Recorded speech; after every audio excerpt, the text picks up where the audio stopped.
నమస్తే, welcome to Suman TV. Summer వచ్చేసింది, ఏసీల వాడకం బాగా పెరిగిపోతుంది. అయితే మనలో చాలా మందికి ఏసీని అసలు ఎలా వాడాలో తెలియదండి. ఇది మాత్రం నిజం. ఎందుకు అనంటే మెయింటెనెన్స్ సరిగ్గా రాకో ఏసీ పాడైపోతూ ఉంటుంది, సరిగ్గా రూమ్ కూల్ అవ్వలేదని ఇలా ఎప్పటికప్పుడు టెక్నీషియన్లు పిలుస్తుంటాం. మళ్ళీ ఏదో ఒక ప్రాబ్లం. అంటే కొద్దిగైనా మనకు ఆ ఏసీ పట్ల అవగాహన ఉండాల్సిందే. ఇంకొకటి ఏంటంటే ఏసీ వాడితే కరెంటు బిల్లు బాగా వచ్చేస్తుంది అని అంటారు. కానీ కొంతమంది ఏమో పవర్ని సేవ్ చేసుకోవచ్చు అంటారు. అసలు ఇవన్నీ ఎలా సాధ్యం? మనకున్నటువంటి చిన్న చిన్న డౌట్స్ని ఏవైతే ఉన్నాయో అవన్నీ ఇవాళ వీడియోలో నేను మీకు క్లారిటీ ఇచ్చే ప్రయత్నం చేస్తాను. ప్రస్తుతం నాతో పాటు 12 ఇయర్స్గా ఏసీ టెక్నీషియన్గా పనిచేస్తున్న రాంబాబు గారు ఉన్నారు. మీ సందేహాలు నా సందేహాలు అన్ని క్లియర్ చేసుకుందాం. హలో రాంబాబు గారు, నమస్కారం. 12 ఇయర్స్ అండి మీరు అంటే మీకు ఏదైనా ఒక షాప్ పెట్టుకుని మెయింటైన్ చేస్తున్నారా లేకపోతే ఎలా? షాప్ అండ్ మెయింటెనెన్స్ నాకు బయట ఓన్ వర్క్ ఎక్కువ. Own work. కాల్ చేస్తే వెళ్ళి ఏసీ రిపేర్ చేసి వచ్చేస్తారు. మొత్తం ఆల్ రిపేర్స్ చేయడం. కామన్ గా వచ్చే రిపేర్ ఏంటి ఏసీలో అసలు? కామన్ గా వచ్చేది అయితే మటుకి నా గ్యాస్ లీక్ ఉంటుందండి ఎక్కువ. లేదంటే హైలో అయితే మటుకి సర్వీసింగ్ చేయించుకోవాలండి. 90% అయితే సర్వీసింగ్ చేయించుకుంటేనే కూలింగ్ ఎఫెక్ట్ ఉంటుంది, లేదంటే ఉండదండి. ఓకే, అంటే ఒక ఏసీకి సర్వీసింగ్ అనేది ఎప్పుడెప్పుడు అవసరం? 6 monthsకి ఒకసారి మినిమం చేయించుకోవాలండి. సమ్మర్ ముందు, సమ్మర్ తర్వాత. ఓకే, మనకి 3 నెలలు కదా బాగా ఉండేది. ఇప్పుడు ఏప్రిల్, మే, జూన్, కొన్ని మార్చ్ అనుకోండి, మార్చ్, ఏప్రిల్, మే వరకు బాగా ఉంటుంది, జూన్ మధ్య వరకు కూడా. ఈ 3.5 నెలలు అయిన తర్వాత వింటర్ సీజన్ అయిపోయిన వెంటనే స్టార్టింగ్ లో చేయించుకోవాలండి. తర్వాత సమ్మర్ సీజన్ అయిపోయిన వెంటనే చేయించుకోవాలండి. యూజింగ్ కి ఏసీ కూలింగ్ ఎఫెక్ట్ బాగుంటుందండి. మెయిన్ అయితే అదండి. ఓకే, సో కామన్ గా వచ్చే డౌట్స్ అయితే అంటే ఏమని అడుగుతారు? ఏసీ సర్వీసింగ్ మెయిన్ అండి. దానివల్లే కరెంటు బిల్ ఎక్కువ వస్తుంది సర్వీసింగ్ చేయించకపోతే కనుక. సర్వీసింగ్ కరెక్ట్ టైం చేయకపోతే పవర్ బిల్ ఎక్కువ వస్తుంది. పవర్ బిల్ వస్తుంది, డస్ట్ పట్టేసి గ్యాస్ సర్క్యులేషన్ ఒక కూలింగ్ ఎఫెక్ట్ తక్కువ అలాగ వస్తుందండి. దానివల్ల బిల్ ఎక్కువ వస్తుంది. అంటే కామన్ గా మనం చూసేది 2000 పైనే వస్తుంది. ఎవరైనా ఇంట్లో ఏసీ ఉంటే 2000 పైన మనం చూస్తాం. బట్ అది కూడా తగ్గించుకోవచ్చు అండి. సర్వీసింగ్ చేయించుకుంటే సర్వీసింగ్ మెయింటెనెన్స్ బాగుంటే కనుక కరెంట్ బిల్ తగ్గుతుంది. సాధారణంగా టన్స్ లో మనం చూస్తాం కదా ఏసీస్, ఎలా ఉంటాయి? 10/10 అయితే 1 ton వేసుకోవచ్చు. 1 ton అండి. దానికి 10 రూమ్ విడ్త్, రూమ్ బట్టి అయితే 1 ton 1.5 అండి. స్ప్లిట్ ఏసీస్ 210 ఇలా ఉంటది. సెంట్రల్ ఏసీస్ వచ్చేసరికి టన్నేజ్ మారుతుందండి. Split, tower, window, cassette ACs 4 ఉంటాయండి. ఇందులో డౌట్ ఏంటంటే స్ప్లిట్ ఏసీ బెటరా, టవర్ ఏసీస్ బెటరా? ఇప్పుడు ఫర్ ఎగ్జాంపుల్ ఒక ఇంట్లోనండి మనకి హౌస్ కి వచ్చేసరికి విత్ బట్టి tower AC, split AC better అండి. కమర్షియల్ హాల్స్ కానీ వాటిలోకి అయితే మటుకి ఫంక్షన్ హాల్స్ కానీ టవర్ ఏసీ బెటర్ అండి. టవర్, క్యాసెట్ ఏసీ అండి. ఇప్పుడు పెద్ద హాల్ ఉంది అనుకోండి, కమర్షియల్ ప్లేస్, ఇప్పుడు మీరు అన్నారు ఒక ఫంక్షన్ హాల్ ఏదో అని, అక్కడ ఏవి బెటర్ అండి చాయిస్? ఫంక్షన్ హాల్ కి అయితే కనుక క్యాసెట్ ఏసీ బెటర్ అండి. స్క్వేర్ టైప్ వస్తుంది. అంటే ఎలా ఉంటుంది? 4 పలుకులు కూడా వస్తుంది అండి. స్క్వేర్ టైప్ 4 వైపులా ఎయిర్ వస్తుంది అండి. అదైతే టవర్ ఏసీ అయితే మట్టుకి 1 side వస్తుందండి. ఓన్లీ టవర్ అంటే పెట్టిదండి, నిలబెట్టింది. అవును. అదైతే మటుకి అదైనా ఇదైనా సరే కూలింగ్ ఎఫెక్ట్ టన్నేజ్ బట్టే ఉంటుందండి. అది కూడా అంటే ఆ రూమ్ ఎంత ఉంది అనే దాన్ని బట్టి ఉంటుంది అంతే. కూలింగ్ ఎఫెక్ట్ ఏసీ అనేసరికి ఎక్కడైనా ఒకటే, ఏదైనా ఒకటే. ఓకే, అంతే చల్లగా అంతే వస్తుందండి. ఓకే, ఎక్కడైనా సరే ఇంకా అందులో మార్పులు ఉండవండి ఏసీ కూలింగ్ బట్టి. ఓకే, ఇంట్లో మనం నార్మల్ ఏసీ, టవర్ ఏసీ వాడుకుంటే యూజ్ ఉండదంట? యూజింగ్ ఉండదండి, టన్నేజ్ బట్టి ఉంటుందండి. మనకి రూమ్ కెపాసిటీ బట్టి మెయిన్ అండి ఉంటుంది.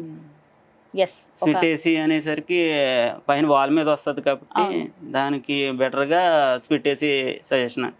టవర్ ఏసీ అనేసరికి హాల్స్ లోని, ఫంక్షన్ హాల్స్ లోని అక్కడ ఒక సైడ్ పెట్టడానికి యూజ్ చేస్తారు. రైట్. అండ్ ఇప్పుడు కామన్ గా చూద్దాము. అంటే ఇప్పుడు ఫర్ ఎగ్జాంపుల్ ఇది ఎందుకు ఉంచానంటే తెలుస్తుంది, ఒక చిన్న డౌట్స్ అవి అడగటానికి. ఒక్కోసారి ఏంటంటే మనం ఏసీ ఆన్ చేసిన తర్వాత ఇలా తుప్పర్లలాగా వాటర్ ఇలా పడుతూ ఉంటుందండి, ఇక్కడ నుంచి ఇలా వచ్చేస్తూ ఉంటుంది. రీజన్ ఏంటి అసలు? ఓకే, డస్ట్ పట్టేసి ఎయిర్ బ్లాక్ అయిపోయినా సరే కాయిల్ లోంచి వాటర్ లీక్ అయ్యి బ్లోయర్ దగ్గర నుంచి వస్తుందండి వాటర్. అది ఇంకోటి ఏంటంటే డ్రైన్ పట్టి ఉంటది. డ్రైన్ పట్టి బ్లాక్ అయినా సరే అందులోంచి వాటర్ లీక్ అయ్యి బ్లోయర్ నుంచి వస్తుందండి. దానికి ఏం ప్రాబ్లం ఉండదు, ప్రాబ్లమ్స్ ఏమి ఉండవండి. అది ఎక్కువ వాటర్ లీక్ అవుతే మట్టుకు సర్వీసింగ్ చేయించుకోవాలండి, లేదంటే అది బోర్డులోకి వెళ్ళి ఎఫెక్ట్ అయ్యే ప్రాబ్లం ఉందండి. డ్రైన్ బై బ్లాక్ అయ్యి బోర్డులోకి వెళ్ళి ఎఫెక్ట్ అయ్యే ప్రాబ్లం ఉందండి మెయిన్. సో ఈ విషయం జాగ్రత్త అండి. చాలా మంది వస్తున్నాయి కదా పర్వాలేదని చెప్పి అలా డిలే చేసేస్తూ ఉంటారు. బట్ అది వాటర్ లీకేజ్ అవుతుంది అంటే కనుక కంపల్సరీ సర్వీసింగ్ చేయించుకోవాలి. డ్రైన్ బ్లాక్ అయితే మటుకి క్లీన్ చేయించుకోవాలి. సర్వీసింగ్ మెయిన్ అండి. సో అలా వచ్చినప్పుడు నెగ్లెక్ట్ చేయొద్దు, అదొక ఇండికేషన్ అని అనుకోవాలి అంతే సర్వీసింగ్ కి. రాంబాబు గారు, ఏసీ కొనేటప్పుడు ముఖ్యంగా మేము పరిగణనలోకి తీసుకోవాల్సిన అంశాలు ఏంటండి? మనకి స్టార్ రీడింగ్ అని ఉంటది కదా మేడం, ఆ స్టార్ రీడింగ్ తో పాటు 3 స్టార్ 4 స్టార్ 5 స్టార్ ఇందాక అన్నారు మీరు. స్టార్ రీడింగ్ తో పాటు మన కూలింగ్ కన్సెషన్ అని చెప్పి ఉంటదండి. ఓకే, అది కూడా చూసుకోవాలండి మెయిన్. ఓకే, ఇప్పుడు ఇక్కడ చూద్దాం. ఇది వచ్చేసి 210 అండి. 1.5 కి అయితే 4480 ఉంటుందండి. ఓకే, ఈ 210 కాబట్టి 6550 ఉంటుందండి. అది చూసి మెయిన్ తీసుకోవాలి. ఓకే, ఓకే, అక్కడ అవి కంపల్సరీ మెన్షన్ చేసి ఉంటాయి. దాని కెపాసిటీ బట్టి ఇస్తాడండి, కెపాసిటీ బట్టి చూసి తీసుకోవాలి మేడం. ఇవన్నీ కూడా మన రూమ్స్ ఎంత ఉన్నాయి, మనం ఎక్కడ యూజ్ చేస్తున్నాం, ఇది కమర్షియల్ ప్లేస్ లో కావాలా లేకపోతే హౌస్ పర్పస్ అనేది? హౌస్ పర్పస్ కే వస్తాయండి, స్ప్లిట్ వేసి ఎక్కువ శాతం అయితే. సో దాన్ని బట్టి తీసుకోవాలి. ఇప్పుడు ఆఫీసెస్ లో చిన్న చిన్న క్యాబిన్స్ ఉంటాయి కదా, అక్కడ మనకి స్ప్లిట్ ఏసీనే కదా పెడతారు. స్ప్లిట్ ఏసీ అండి, అది 1.5 లే వస్తాయండి ఎక్కువ శాతం. ఓకే, 4 ఇక్కడ స్టార్ రీడింగ్ తో పాటు 4480 పైబడి ఉన్నది తీసుకోవాలి madam. Cooling capacity. Okay, okay, అది కంపల్సరీ దృష్టిలో పెట్టుకోవాలి. దృష్టిలో పెట్టుకుని దాన్ని బట్టి అయితే మట్టి 4500 పైబడి మనకి కూలింగ్ కెపాసిటీ ఉండేవి మాత్రమే మనం సెలెక్ట్ చేసుకోవాలంటండి. ఎందుకంటే మనం అన్ని వేలు పెట్టి కొంటాము, పనికి రాకుండా లేకపోతే మనకి మెయింటెనెన్స్ రాకుండా అది అలా ఉంచేయడం కన్నా ఫస్ట్ ఎలాంటి అంశాలు మనం తెలుసుకుని ఒక ఏసీ కొనాలి అనేది ఇప్పుడు చెప్పారు. రాంబాబు గారు, అంటే సర్వీస్ చేయడానికి ఒక టెక్నీషియన్ ని పిలవాల్సిన అవసరం లేదు, మీ అంతటా మీరే జస్ట్ క్లీన్ చేసేసుకోవచ్చు. ఏమైనా చిన్న చిన్న ప్రాబ్లమ్స్ ఉన్నా అలాంటివి ఏమైనా ఉన్నాయా? మా అంతటా మేము అసలు ఇలా చేసుకోవచ్చా అండి? ఎట్లా చేయాలి అసలు క్లీనింగ్? ఇటు side right side left side locks ఉంటాయి మేడం. లాక్స్ ఉంటాయి, ఎస్, ఓకే. అటు సైడ్ ఇటు సైడ్ లాక్స్ పట్టుకుని పైకి లేపితే ఓకే. ఇవి డస్ట్ ఫిల్టర్లు అండి. ఇవి రెండు ఇలా పైకి లేపి ఇలా లాచి బయటకు వస్తుంది. నేను ఇది క్లీన్ చేసుకుని పెట్టుకుంటే కూలింగ్ ఎఫెక్ట్ బాగుంటుందండి, కూలింగ్ ఎఫెక్ట్ ఎక్కువ అవుతుంది. ఓకే, ఇవి కంపల్సరీ క్లీనింగ్ ఉండాలి. వీటికి డస్ట్ అంతా ఉండిపోతే ఇంకా ఎక్కడ వస్తుంది ఎయిర్ అనేది? చల్లగా అనేది రాదు, ఫస్ట్ ఎయిర్ సర్క్యులేషన్ ఎక్కువ అవ్వదండి. ఓకే, ఇక్కడ ఇలా డైరెక్ట్ గా క్లీన్ చేయొచ్చా బ్రష్ తోటి? మనం అక్కడ చేసుకుంటా అదైతే టెక్నీషియన్ వాళ్ళే చేయాలి. క్లీనింగ్ అంటే ఎలా అండి? వీటిని ట్యాప్ కింద పెట్టి వాష్ చేయొచ్చా? చేయొచ్చండి, ఇవేమి పాడవ్వవు కదా ఈ నెట్ అంతా? ట్యాప్ కింద డైరెక్ట్ వాటర్ వాష్ చేసుకుంటే సరిపోతుంది. Okay, okay. సబ్బు నీళ్ళతో మనం వాష్ చేయొచ్చా? సబ్బు నీళ్ళతో కానీ షాంపూ వాటర్ తో కానీ చేసుకోవచ్చు. ఓకే, ఇది మాత్రం గుర్తుపెట్టుకోండి, షాంపూ వాటర్ కానీ మాక్సిమం ఎక్కువగా షాంపూ వాటర్ యూజ్ చేయడానికి ట్రై చేయండి, వాటితో క్లీన్ చేసుకోవడం బెటర్ అంట. సో ప్రాబ్లం ఏమి ఉండదు అని అంటారు. కానీ ఇది క్లీనింగ్, ఇది మనకి ఈజీనే. జస్ట్ ఇక్కడ లాక్ ఒకటి ఓపెన్ చేసి పైన ఈ నెట్స్ లా ఉన్నాయి కదా, ఇవి తీసి క్లీన్ చేసి మళ్ళీ జాగ్రత్తగా పెట్టేయాలి. ఇటు ఫ్రంట్ సైడ్ నుంచి చేసుకోవాలండి వాషింగ్. ఇటు సైడ్ నుంచి కాదండి, పై నుంచి కాదండి, కింద నుంచి చేసుకోవాలి ఫ్రంట్ సైడ్. ఓకే, మొత్తం ఫ్లష్ పోతుంది కదా.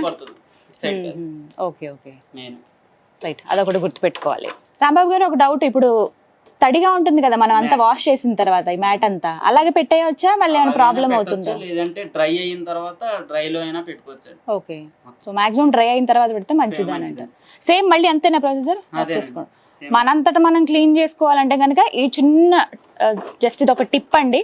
ఎవరైతే ఇలా మనకి నెట్స్ లాగా ఉందో ఇలా మెష్ లాగా, ఇది జస్ట్ క్లీన్ చేసుకోవాలి బ్యాక్ సైడ్ నుంచి, ఇటువైపు నుంచి. అందరూ డైరెక్ట్ గా ఇటు నుంచి చేస్తూ ఉంటారు, కానీ అలా అయితే డస్ట్ పోదు అంటున్నారు రాంబాబు గారు. ఫిక్స్ చేసి పెట్టేసి నార్మల్ గా సేమ్ ఇది చేసి ఓకే, అంతే. నార్మల్ గా తోడటం ఇవన్నీ అయితే క్లీన్ పైన ఉంటాయి కాబట్టి క్లాత్ తో తడిబడితో తుడుచుకోవచ్చండి. ఇదైతే ప్యాన్ అయితే ఓకే, సో పైన ప్యానెల్ మాత్రం మనం నార్మల్ గా ఎలా అయితే ఫ్రిడ్జ్ ఇవన్నీ క్లీన్ చేసుకుంటామో, వాషింగ్ మిషన్స్ అవి క్లీన్ చేస్తాం కదా, అలా క్లీన్ చేసేసుకోవచ్చు. రైట్, ఇంకా కామన్ గా తీసుకోవాల్సిన జాగ్రత్తలు చెప్పండి. ఇప్పుడు మా ఇంట్లో ఏసీ ఉందండి, నేను ఎలాంటి కేర్ తీసుకోవాలో నాకు చెప్పండి. ఓకే, ఇప్పుడు మెయిన్ ఏసీ ఉంది అంటే కనుక 90% అయితే సర్వీసింగ్ మెయిన్ అండి. సర్వీసింగ్ చేయించుకోవాల్సిందే 6 నెలలకు ఒకసారి. 6 నెలలకు ఒకసారి. రైట్, ఇంకా గ్యాస్ లో ఉంటే కనుక చెక్ చేయించుకోవాల్సింది. అది ఎలా తెలుస్తుంది గ్యాస్? అది మనకి గేజెస్ చూపిస్తామండి. R22, 32, 410 అని చెప్పి గ్యాస్ 3 టైప్స్ ఉంటాయండి. అందులో కూడా గ్యాస్ వేరియేషన్ బట్టి దాన్ని ప్రెజర్ రీడింగ్ కూడా మారుతూ ఉంటుంది. అది లోలో ఉన్నప్పుడే మీకు ఏసీ చల్లదనం తగ్గుతుంది కానీ లేదంటే కనుక కూలింగ్ రాకపోవడం కానీ జరుగుతుంది. ఓకే. ఇంకోటి ఏంటంటే నాన్ ఇన్వర్టర్లో అయితే మటుకి కంప్రెసర్ ఇష్యూ ఎక్కువ వస్తూ ఉంటాయండి. ఒకటి కెపాసిటర్ ప్రాబ్లం అండి, 2 గ్యాస్ ప్రాబ్లం అండి, 3వదేమో ఇండోర్లోకి వచ్చేసరికి పీసీబీ బోర్డు ప్రాబ్లం వస్తుంది, 4వదేమో పీసీబీ బోర్డు అంటే పవర్ కన్స్ట్రక్షన్ ఏమన్నా ప్రాబ్లం ఉన్నప్పుడు వస్తూ ఉంటుంది.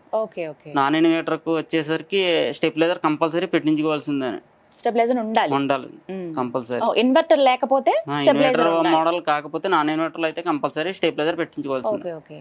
రాంబాబు గారు, నార్మల్ గా ఇంట్లో మేము అరేంజ్ చేసుకోవాలనుకుంటున్నాం ఏసీ అంటే గనక ఎన్ని టన్స్ ప్రిఫర్ చేయాలి? 1.5 అండి. రూమ్ కెపాసిటీ బట్టి 1.5 అరేంజ్ చేసుకుంటే బెటర్ అండి. ఇప్పుడు ఒక ఆఫీస్ అనుకోండి, ఎంతమంది వర్క్ చేస్తూ ఉంటారు, వర్క్ స్టేషన్ ఉంటుంది ఇక్కడ నుంచి ఆ చివరి దాకా, ఎక్కువ మంది ఉంటారు, అలాంటి క్యాసెట్ ఏసీ అండి. క్యాసెట్ ఏసీ ప్రిఫర్ చేసుకుంటే మంచిది. పవర్ కన్సంప్షన్ ఎలా ఉంటుంది? నార్మల్ స్ప్లిట్ ఏసీకి, టవర్ ఏసీకి, క్యాసెట్ ఏసీకి సెంట్రలైజ్డ్ ఉంటాయి కదా, స్టార్ రేటింగ్ బట్టి పవర్ కన్సంప్షన్ కూడా మారుతుంది. 3 స్టార్ అయితే కనుక కొంచెం లోలో వస్తుంది. ఏసీ 18లో పెడితే కంటిన్యూగా రన్ అవుతుంది అండి. ఏసీ అయితే 18లో కాకుండా 24, 26లో పెట్టుకుంటే ఒక రూమ్ టెంపరేచర్ బట్టి కూలింగ్ అయిన తర్వాత కట్ ఆఫ్ అవుతుంది అండి. అవుట్డోర్ కట్ ఆఫ్ అవ్వడం వల్ల కూలింగ్ ఎఫెక్ట్ కూడా మారుతూ ఉంటుంది. కూలింగ్ లోలో పడిన వెంటనే మీకు మళ్ళీ అవుట్డోర్ ఆన్ అవుద్దండి. ఆన్ అయ్యి కూలింగ్ ఎఫెక్ట్ వస్తుంది. ఇప్పుడు చాలా వరకు అలా ఇన్బిల్ట్ వచ్చేస్తున్నాయి కదా, మనమేమి సెపరేట్. నాన్ ఇన్వర్టర్ లో కూడా 24, 26లో పెట్టుకుంటే కట్ ఆఫ్ కంపల్సరీ అవుతుంది. సో కంపల్సరీ మెయింటైన్ చేయాల్సిన టెంపరేచర్ 18 అంటే మీకు రూమ్ మొత్తం కూల్ అవుతానే ఉంటది, కట్ ఆఫ్ అయితే అవ్వదండి. అవుట్డోర్ 24లో పెట్టుకుంటే మనకు రూమ్ టెంపరేచర్ ఎంత ఉందో అంత కూలింగ్ అయ్యి కట్ ఆఫ్ అవుతుంది. సో 24 degrees అనేది ఉండాలంటున్నారు మీరు, అంతేనా? ఆ టెంపరేచర్. సో 24లో మనం ఏసీ కనుక మెయింటైన్ చేస్తే పవర్ బిల్ తక్కువ వస్తుందని చెప్తున్నారు రాంబాబు గారు. రైట్. ఇంకొకటి అదొకటి బయట వెదర్ కండిషన్ బట్టి కూడా మారుతూ ఉంటుందండి. కొన్నిసార్లు ఏం చేస్తూ ఉంటాం అంటే ఆన్ చేస్తాము, సరే బాగా చల్లగా అయిపోయిందని చెప్పి ఆఫ్ చేసి మళ్ళీ ఒక పావు గంట తర్వాత మళ్ళీ ఆన్ చేస్తాం. ఇలా కామన్ గా మనం చూసేదే, చల్లగా అయింది కదా కాసేపు మళ్ళీ వేడి అనిపిస్తుంది అని చెప్పి అలా ఆన్ ఆఫ్ చేస్తూ ఉంటారు. అలా చేయడం కరెక్టేనా? అసలు కాదండి. అలా ఆన్ ఆఫ్ చేయడం వల్ల పీసీబీ బోర్డుకి ఎఫెక్ట్ అండి. పీసీబీ బోర్డు అండ్ కంప్రెసర్కి ఎఫెక్ట్ అండి. అలా ఆన్ చేయకూడదండి. 24లో పెట్టుకుని ఏసీ నడిపిస్తే ప్రాబ్లం ఏమి ఉండదండి. అవుట్డోర్ కట్ ఆఫ్ అవుతూ ఉంటుంది, కూలింగ్ ఎఫెక్ట్ కూడా మీకు రూమ్ టెంపరేచర్ బట్టి సరిపోతుంది. సో అలా ఆపి ఆన్ చేయడం, అలా ఆన్ ఆఫ్ చేయడం మంచిది కాదండి. Okay, fine. అండ్ ఇంకో కామన్ డౌట్ ఏంటంటే, నేను విన్నాను ఒక దగ్గర, ఇది ఎంతవరకు నిజమో మీరు చెప్పండి, ఏసీ ఉన్న రూమ్ లో బీరువా పెట్టొద్దు అని అంటారు, నిజమేనా? ఐరన్ కి సంబంధించింది ఏ వస్తువు ఉండకూడదండి.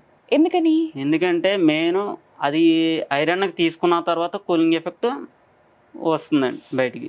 మొత్తం ఆ బీరువా లాగేసుకుంటుందా? ఐరన్ వస్తువులు అందుకే ఉంచరండి ఏసీ ఉన్నా కూడా. బీరువా ఉందంటే బీరువా హాఫ్ కూలింగ్ తీసుకుంటది. అమ్మో, అందుకని అంత చల్లగా అనిపించదు అన్నమాట మీకు. అందుకే కబోర్డ్స్ ఉన్న రూమ్స్ లో గానీ వాటిలో గానీ ఐరన్ పెట్టుకోవడం మంచిది కాదు. ఓకే, ఓన్లీ ఇప్పుడు అంతా కబోర్డ్స్ ఉంది చాలా వరకు కొత్తగా. కూలింగ్ ఎఫెక్ట్ కూడా బాగుంటుందండి దాన్ని బట్టి. సో అందరికి ఒక ఐడియా వచ్చింది, ఒక క్లారిటీ వచ్చిందని అనుకుంటున్నాను. ఏసీ ఎవరైతే యూజ్ చేస్తున్నారో మీరు బీరువా ఆ గదిలో పెట్టకండి అని చెప్తున్నారు. మాక్సిమం కూల్ అంతా కూడా ఆ బీరువా అంటే ఐరన్ వస్తువు లాగేసుకోవడం వల్ల మనకి ఎంత వేసినా చల్లదనం అనిపించదట. కవర్ వేసుకుంటే మంచిదండి, లేదంటే బీరువాకి. ఇలాంటి చిట్కాలు ఏమైనా ఉంటే చెప్పండి. కవర్ చేసేయాలా? మొత్తం కవర్ చేసుకోవచ్చు. బీరువా క్లాత్ కదండి, కవర్ వస్తుంది, బీరువా కవర్, అది వేసుకోవడం బెటర్ అండి. ఓకే. ఎందుకంటే మెయిన్ ఏంటంటే కూలింగ్ ఎఫెక్ట్ అనేసరికి ఐరన్ వస్తువులే తీసుకున్న తర్వాతే కొంచెం ఎఫెక్ట్ వదులుతుందండి. అదండి మెయిన్. అలా ఇంకొక డౌట్ ఏంటంటే, ఏసీ ఉంది ఓకే, బట్ కొంతమంది ఫ్యాన్ కూడా ఫుల్ స్పీడ్ లో పెట్టి ఉంచుతారు. ఓ పక్కన ఏసీ రన్ అవుతుంటుంది, 4 స్పీడ్ లో ఫ్యాన్ ఉంటుంది. అసలు అలా చేయొచ్చా? చేయడం మంచిది కదండి. ఫుల్ స్పీడ్ లో పెట్టుకోకూడదు, 1లో పెట్టుకుని ఏసీ రన్ చేస్తే కూలింగ్ ఎఫెక్ట్ కూడా సరిపోతుందండి, బాగుంటుందండి ఏసీ. అంటే ప్రాబ్లం ఏంటో చెప్పండి అలా చేయటం వల్ల. ఆ ప్రాబ్లం ఏంటంటే కూలింగ్ ఎఫెక్ట్ సరిపోదండి. అంటే ఫుల్ లో పెట్టడం వల్ల హీటింగ్ ఎయిర్ వస్తుందండి లైట్ గా. 1లో పెట్టుకోవడం వల్ల అన్నిటికీ స్ప్రెడ్ అవుతుందండి కూలింగ్ ఎఫెక్ట్. అది మెయిన్ అండి. సో ఇంకా అంత ఖర్చు పెట్టి ఏసీ తీసుకుని ఆన్ చేసుకోవడం వల్ల ఉపయోగం లేదు, ఫ్యాన్ అంత స్పీడ్ లో పెడితే. స్పీడ్ లో పెట్టడం మంచిది కదండి, 1లో పెట్టుకోవాలండి. రైట్. ఫ్యాన్ ని 1 స్పీడ్ లో పెట్టాము, అప్పుడు ఏసీ టెంపరేచర్ ఎంత ఉండాలి? 18 లో ఉండాలి. 18. ఇది మాత్రం హై స్పీడ్ లో ఉండాలి ఫ్యాన్ స్పీడ్ కూడా. ఓకే. ఇది ఏసీ ఏసీ రిమోట్ లో హై స్పీడ్ లో ఉండాలి. ఓకే, ఏసీలో ఉన్నటువంటి ఫ్యాన్ స్పీడ్ అనేది హైలో ఉండాలి. హైలో ఉండాలి. మన నార్మల్ గా ఉండే ఫ్యాన్ మాత్రం 1 స్పీడ్ లో 1 లో ఉండాలి. ఉండాలి. ఓకే ఓకే, ఇది ఒక లాజిక్. అది కూలింగ్ ఎఫెక్ట్ సరిపోతుందండి. ఇంకోటి ఏంటంటే ఒక్కొక్కటి గ్యాస్ అత్మానం లీక్ అవుతుందంటే కనుక ఇండోర్ కానీ అవుట్డోర్లో కానీ లీక్ ఉంటేనే కంపల్సరీ లీక్ అవుద్దండి. ఒకటి ప్లేయర్ నోట్ల దగ్గర లీక్ అవుద్దండి మెయిన్. ఒక ప్లేయర్ నోట్ల దగ్గర అయితే అప్పటికప్పుడు చేసి ఇచ్చేస్తారు. ఇండోర్ అవుట్డోర్లో లీక్ ఉంటే కనుక ఎన్నిసార్లు గ్యాస్ వేసినా సరే నిలబడదండి. మెయిన్ కంపల్సరీ 2 రిమూవ్ చేసి తీసుకెళ్ళి చేయించుకుని వచ్చి చేయవలసిందే. ఓకే, కొన్ని సార్లు ఇండికేషన్ కూడా సరిగ్గా కనపడదు మనకి, ఆ నెంబర్ అంటే ఎంత టెంపరేచర్ ఉందని. ఇవి దేనికి? అది బోర్డులో డిస్ప్లే ప్రాబ్లం ఉంటే కనుక ఇండికేషన్ కనపడదండి. దానివల్ల కూడా ఏం ప్రాబ్లం ఉండదు మేడం. మనకు తెలుస్తుంది, రిమోట్ లో తెలుస్తుంది కానీ ఇండికేషన్ లో కనపడదు. అది బోర్డు లో లైట్ బ్లింక్ అవుతే బ్లింక్ అయితే ప్రాబ్లం వస్తుంది. ఓకే, కొన్ని కమర్షియల్ ప్లేసెస్ లో ఏంటంటే డైరెక్ట్ కనెక్షన్ స్విచ్ లాగా ఇచ్చేస్తారు, ఇంకా రిమోట్ అవేమి ఉండవు వాటికి, డైరెక్ట్ కలిపేస్తారు మేడం. అదైతే ప్రాబ్లం ఏమి ఉండదండి. రిమోట్ లో ఆఫ్ చేసి ఆన్ చేస్తూ ఉంటారు కదండి, ప్రాబ్లం ఏమి ఉండదు. ఇంకొకటి ఏంటంటే నేను ఒక దగ్గర చదివాను, గ్యాస్ లీక్ అయ్యి ఇట్లా అది చాలా ప్రమాదం అయ్యింది ఏసీ నుంచి అని చెప్పారు. అంటే మనం నిద్రపోయే టైంలో అలా ఏమన్నా జరుగుతుందా? తెలియదు కదా ఆ టైంలో. అవును మేడం, అవును. ఏసీ రన్నింగ్ లో ఉన్నప్పుడు అయితే మటుకు గ్యాస్ లీక్ అవడం అన్నది జరగదండి. మీరు నార్మల్ గా ఏది సజెస్ట్ చేస్తారు? టవర్ ఏసీలు బెటర్ అంటారా, ఇలా స్ప్లిట్ ఏసీస్ బెటర్ అండి? ఇవే బెటరా అన్నిటితో కంపేర్ చేస్తే? ఎందుకని? ఇవేంటంటే ఇవి వాల్కి వస్తాయండి, తక్కువ ప్లేస్ లో పడతాయండి. అవును, అవేమో టవర్ ఏసీ ఎక్కువ ప్లేస్ పడుతుందండి. ఏంటి మనకి టన్నేజ్ బట్టి మార్చుకుంటా ఉంటామండి. స్ప్లిట్ ఏసీస్ అయితే టవర్ ఏసీ అయితే మార్చుకుంటా ఉండదండి. అందుకు స్ప్లిట్ ఏసీసే ఎక్కువ ప్రిఫర్ చేస్తూ ఉంటాం. ఎక్కువ యూజ్ చేస్తారు. అంటే టవర్ ఏసీస్ అయితే ఎక్కడికంటే అక్కడికి కంఫర్టబుల్ గా తీసుకెళ్ళొచ్చు కదా, ఏ రూమ్ కంటే? లేదు మేడం, లేదు, తీసుకెళ్తా ఉండదా. సేమ్ స్ప్లిట్ ఏసీ ఎలా ఉందో టవర్ ఏసీ కూడా పైపింగ్ అలాగే వస్తుందండి. ఓకే, అలా ఫిక్స్ చేసి ఉంచేయాలి. ఓకే ఓకే, ఇది సేమ్ ఇది ఒకటే సేమ్ ఏసీస్ లో ఉంటాయి. అండ్ ఇంకొకటి కామన్ గా డౌట్ నాకు, అదైతే ఏసీ వాల్ కి వస్తుంది, ఇదైతే కనుక నిలబెడతారండి టవర్ ఏసీ. ఇప్పుడు ఈ మధ్యలో మూవబుల్ ఏసీలు వచ్చినాయి. మూవబుల్ ఏసీస్ అవి అయితే కనుక ఎక్కడికైనా మూవ్ చేసుకోవచ్చు. కూలింగ్ ఎఫెక్ట్ కూడా మామూలుగా నార్మల్ గానే ఉంటుంది. ప్రస్తుతం రన్నింగ్ లో ఉన్నాయి మేడం, వాడుతున్నారు మేడం. ఓకే, అండ్ ఇంకొక డౌట్ అండి, విండో ఏసీస్ ఉంటాయి కదా, అండ్ అలాగే ఈ స్ప్లిట్ ఏసీ. అవును మేడం. విండో ఏసీ కన్నా ఈ ఏసీ డిఫరెన్స్ చూసుకుంటే దానివల్ల చాలా కరెంట్ బిల్ వస్తుంది అని అంటారు విండో ఏసీల వల్ల. రీజన్ ఏంటి? ఓల్డ్ మోడల్ అయితే మట్టుకి కంప్రెసర్ ఇష్యూ వల్ల కరెంట్ బిల్ వస్తుంది. న్యూ మోడల్ లో అలా లేదు మేడం. అది స్టార్ రింగ్ వల్ల కూడా current bill up and down అవుతూ ఉంటుంది. పాతకాలం విండో ఏసీలు అయితే పవర్ ఎక్కువ, ఓల్డ్ అయితే కనుక పవర్ ఎక్కువ వస్తుంది. సో కొత్తవి అయితే అలా లేదండి. స్ప్లిట్ ఏసీస్కి ఏం ఇస్తాడో కంప్రెసర్, విండో ఏసీ కూడా అదే ఇస్తాడు. రైట్. రాంబాబు గారు, ఒక ఏసీ తీసుకోవాలనుకుంటున్నాం వెళ్ళి ఇప్పుడు షోరూమ్ లో. సో ఫస్ట్ మేము ఆలోచించాల్సినవి, చూడవలసినవి ఏంటి, ఏవేవి పరిగణనలోకి తీసుకోవాలి? మనం రూమ్ కెపాసిటీ ఎంత ఉందో ముందు మేము చూసుకోవాలి మేడం. ఓకే, స్టార్టింగ్ 1.5 3 స్టార్ తీసుకోవచ్చండి. లేదు అనుకుంటే 5 స్టార్ తీసుకోవచ్చు. 3 స్టార్ 5 స్టార్ వల్ల పవర్ కన్సంప్షన్ తగ్గుతుంది. 5 స్టార్ వల్ల పవర్ తక్కువ తీసుకుంటది. ఓకే, 3 స్టార్ వల్ల ఒక 5% ఎక్కువ తీసుకుంటది, అంతే ప్రాబ్లం అండి. అంతకుమించి ప్రాబ్లం లేదు మేడం. ఓకే, ఇవైతే మనం ఫస్ట్ మన రూమ్ ఎంత ఉంది, రూమ్ కెపాసిటీ బట్టి తీసుకోవాలి. మినిమం అయితే కనుక 1.5 సజెషన్ చేయాలండి. ఏసీలో అయితే 110 తీసుకున్నా సరే ఓన్లీ నార్మల్ ఫ్యాన్ లాగా యూజ్ అవుతుందండి. అది కూడా అంతేనండి, అంతకు మించి యూజ్ అవ్వదండి. ఉండే కొద్ది ప్రాబ్లమ్స్ కూడా 110 ఎక్కువ వస్తుంది, 1.5 లోలో వస్తుంది. ఈ 12 years లో మీకు ఏదన్నా ఒక ఎక్స్పీరియన్స్ ఉందా ఈ ఏసీ రిపేరింగ్ లో? అమ్మో ఇంత దారుణంగా ఉంది దారుణంగా అంటే చాలా తగిలినాయి మేడం. అంటే ఎలాంటివి? గ్యాస్ లీక్ కూడా, అదేంటి క్యాప్లరీ బ్లాక్ అవడం, లేదంటే కెపాసిటర్ దగ్గర ప్రాబ్లమ్స్ ఉండడం, వైరింగ్ కాలిపోవడం, ఇవన్నీ చాలా. మీకు ఏం జరగలేదు కదా? మాకైతే ఏం జరగలేదు, కానీ ఇవన్నీ చాలా ఫేస్ చేసి వచ్చామండి నేను ఎక్స్పీరియన్స్ బట్టి. అప్పటి నుంచి ఇంక ఇదే. మీరేం జస్ట్ కాల్ చేస్తే వెళ్ళి రిపేర్ చేసి వచ్చేస్తారా? ఏ ఏరియాస్కి వెళ్తారు? ఏ ఏరియా అయినా హైదరాబాద్ వెళ్ళి చేసి ఎక్కడైనా సరే వెళ్తారా? ఓకే, 2 నిమిషాల్లో ఉంటారా? 2 నిమిషాలు అంటే కష్టం మేడం. టైం ఇస్తాం. ఈ రోజు అవ్వకపోతే రేపండి. మామూలుగా రిపేర్ అంటే రోజుల తరబడి పట్టేది ఏమన్నా ఉందా ఇందులో? ఉంటది మేడం. ఏంటిది? ఒకటి కాయిల్ రిపేర్ ఒకటి వచ్చేసరికి 1 డే కానీ 3 days నుంచి 3 days పట్టొచ్చు, లేకపోతే 5 days పట్టొచ్చు అండి. 5 రోజులు పడుతుంది. 5 రోజులు పడుతుందండి. ఒకటి బోర్డు ప్రాబ్లం ఉన్నా సరే 1 డే నుంచి 5 డేస్ కూడా తీసుకుంటామండి టైం అండి. Thank you so much Rambabu గారు.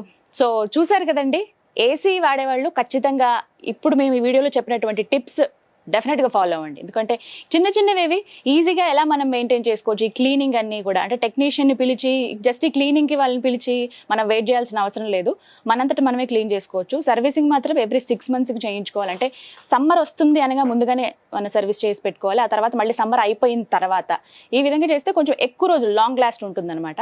అలాగే మనం ఏసీ రన్ చేసేటప్పుడు ఫ్యాన్ హై స్పీడ్లో పెట్టొద్దు, జస్ట్ స్పీడ్ 1లో పెట్టుకుంటే చాలు అని చెప్తున్నారు. అప్పుడు మనం ఆ కూలింగ్ ఎఫెక్ట్ని ఎంజాయ్ చేయగలుగుతాం. అలాగే ఏసీ ఉన్న రూమ్లో ఐరన్ వస్తువులు ఉంచడం దాదాపుగా మానేయండి. ఐరన్ వస్తువులు ఏవి ఆ రూమ్స్లో ఉంచకుండా ఉంటే మంచిది. అండ్ అలాగే దీంతో పాటుగా అంటే మనం ఏ పర్పస్లో తీసుకుంటున్నాం, ఇంట్లో కావాలనుకుంటున్నావా లేకపోతే ఆఫీస్ పర్పస్లోనా అంటే కమర్షియల్ స్పేసెస్లోనా అనేది మనం ఒక్కసారి ఏసీ కొనడానికి వెళ్లే ముందే మన రూమ్ విడ్త్ లెంత్ ఎంత ఉన్నాయి అనేది వాళ్ళకి చెప్తే దాన్ని బట్టి వాళ్ళు ఎక్స్ప్లెయిన్ చేస్తారు ఏవి తీసుకుంటే బెటర్ అని చెప్తారు. ఈ స్టార్స్ విషయంలో మీరు పడి మిగతావన్నీ కరెక్ట్గా అంచనా వేసుకోకుండా చూడకుండా మాత్రం మోసపోవద్దు. ఇవన్నీ పరిగణలోకి తీసుకుని మీరు కనుక ఏసీ తీసుకుని మెయింటైన్ చేయగలిగితే హ్యాపీగా ఈ సమ్మర్లో చిల్ అయిపోవచ్చు. మీకు ఒక అవగాహన కల్పించారని భావిస్తున్నాను. మరో యూస్ఫుల్ అండ్ ఇన్ఫర్మేటివ్ వీడియోతో మళ్ళీ మీ ముందుకు వస్తాను. This is Geetanjali signing off. నమస్తే.